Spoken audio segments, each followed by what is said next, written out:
रात का सन्नाटा था। सड़क पर सिर्फ पुलिस की गाड़ी की लाल नीली लाइट घूम रही थी। राहुल ने घबराई हुई आवाज में कहा, सर चालान क्यों काट रहे हो? हेलमेट तो हम दोनों ने पहना है। हवलदार ने बिना कुछ बोले टॉर्च राहुल के चेहरे पर मारी। फिर उसने टॉर्च बाइक की पिछली सीट पर घुमा दी। उसकी आंखों में गुस्सा नहीं था, सिर्फ डर था। हवलदार कांपती आवाज में बोला, बेटा चालान हेलमेट का नहीं है, चालान ट्रिपलिंग का है। बाइक पे 3 लोग बैठ के नहीं जा सकते। राहुल और समीर एक दूसरे को देखने लगे। उनके पैरों तले जमीन खिसक गई, क्योंकि बाइक पर तो सिर्फ वो 2 ही थे। तो फिर हवलदार को वो तीसरा कौन दिख रहा था?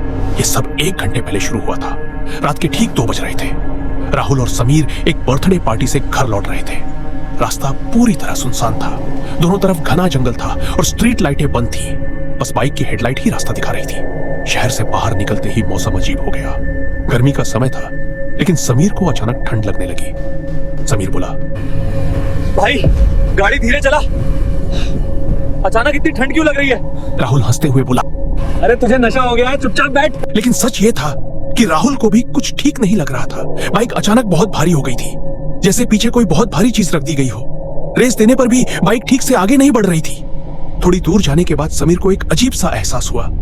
उसे लगा जैसे उसके और राहुल के बीच कोई बैठा हो। ये नामुमकिन था, इतनी जगह ही नहीं थी। लेकिन फिर भी समीर को अपनी पीठ पर किसी का दबाव महसूस हो रहा था। और तभी उसके कान के पास किसी की सांसों की आवाज आई। हो समीर डरते डरते पीछे मुड़ा। वहां कुछ नहीं था, सिर्फ खाली सड़क। उसने खुद को समझाया कि यह उसका वहम है। तभी सामने पुलिस की चेकिंग दिखी। राहुल ने राहत की सांस ली।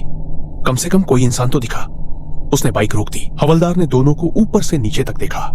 राहुल बोला, सर कागज पूरे हैं, हेलमेट भी है। लेकिन हवलदार कुछ नहीं बोला। वो बस बाइक की पिछली सीट को घूरे जा रहा था, समीर के ठीक पीछे। अचानक हवलदार चिल्लाया, उतार उसे नीचे, उतार उसे नीचे। राहुल घबरा गया। किसे सर?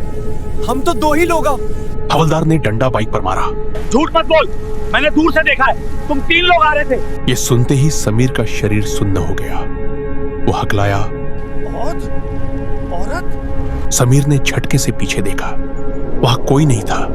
राहुल बोला, सर आप मजाक कर रहे हैं क्या? पीछे कोई नहीं है। हवलदार ने फिर टॉर्च मारी और इस बार उसका चेहरा सफेद पड़ गया। उसके हाथ कांपने लगे। जो उसे दिख रहा था वो अब राहुल और समीर को नहीं दिख रहा था।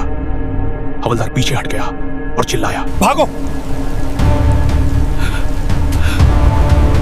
यहां से भागो, जल्दी। राहुल ने बिना कुछ पूछे बाइक भगा दी। दोनों की सांसें अटकी हुई थी। करीब 5 किलोमीटर बाद जब शहर की लाइटें दिखीं, तब राहुल ने राहत की सांस ली। राहुल बोला, भाई वो पुलिस वाला पागल था क्या? कौन सी औरत? समीर कुछ नहीं बोला। उसका पूरा शरीर पसीने से भीग चुका था। तभी उसकी नजर बाइक के साइड मिरर पर पड़ी। उसने देखा बाइक की पिछली सीट पर उसके ठीक पीछे एक औरत बैठी थी। उसका चेहरा जला हुआ था, बाल खुले हुए थे। उसने शीशे में समीर को देखा और उसके कान में धीरे से फुसफुसाई, It's got me!